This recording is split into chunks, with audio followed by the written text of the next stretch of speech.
Well, it's been nearly 8 years now since Hurricane Irma ravaged homes across Florida. Some of those homes have yet to be replaced by a Florida agency that promised to help those in need. For the past year, 10 Investigates has highlighted the problems with the Rebuild Florida Hurricane Irma Repair and Replacement Program. One woman has no home, just an empty lot. And she says with no answers from state officials, she has turned to a group of volunteers she's hoping can help. Here's 10 Investigates' Jennifer Titus.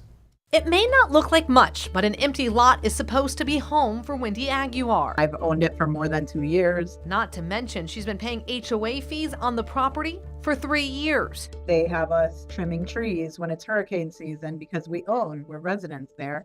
And they keep saying, "Where's your home?" It's where Rebuild Florida was supposed to set up her new mobile home.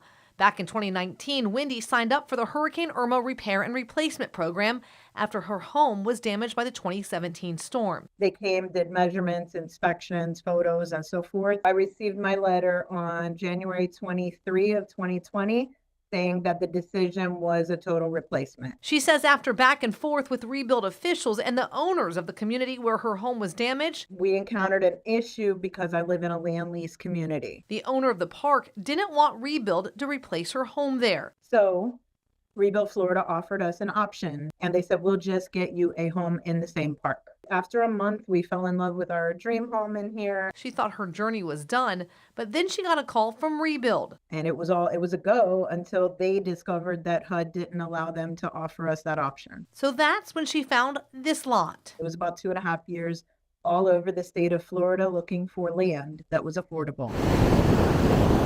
In a town hours away from where she works and lives. That was in Moorhaven, Florida. I got it for roughly $11,000. But she says she had no other choice if it meant living in a home that was safe. I had to empty my 401k. But after years of dealing with the program, my son at the time was a minor and I wanted him to have a better life, a room that wasn't full of black mold. Now he's 23 years old. He was almost 17 when we were approved. She says a filing error deemed her inactive. Which I'm not. I have paperwork to substantiate. She spent more than a year now trying to get answers. Back in August, they were supposed to get back to me. Representatives are hired to do a job. And I don't see that that's happening. So she turned to Seniors versus Crime. It was a program begun in 1989, and it was designed to educate seniors about problems that they might run into being senior citizens, taking advantage of, maybe frauds. And it's since morphed into 32 offices around the state where we actually take complaints from people of any age and try to resolve them. John Caravella is an office manager for the Gainesville office. There's probably thousands of complaints. Some of those complaints recently include Wendy's asking for help with the Rebuild Florida program. We know that it seems to be a lot of money thrown at a problem that went awry. We've received complaints from citizens where they've been waiting years to try and get either back into their house after an attempt to rebuild it or a replacement. And sometimes the ball is dropped completely and these people never hear from anyone after some shoddy work has been done. That's why Caravella sent this letter to Alex Kelly, the Secretary of Florida Commerce, the agency that oversees Rebuild Florida. To try and get at least the avenues of communication open with him, his office, and the complainants that we have. Are you hoping that they get some sort of help or fix from the vendor or somebody from the state?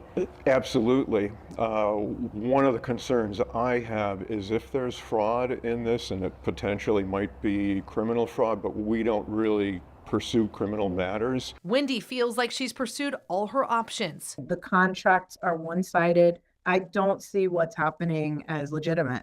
I see the whole thing as a fraud. She's hoping any help she can get will be one step closer to turning this empty lot into her home. And I just want accountability at this point. Now, everyone that works with Seniors versus Crimes are all volunteers. They can't take any legal action.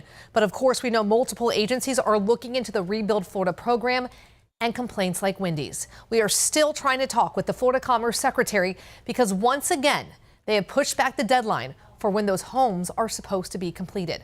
We will let you know if and when we hear back. Jennifer Titus, 10 Investigates.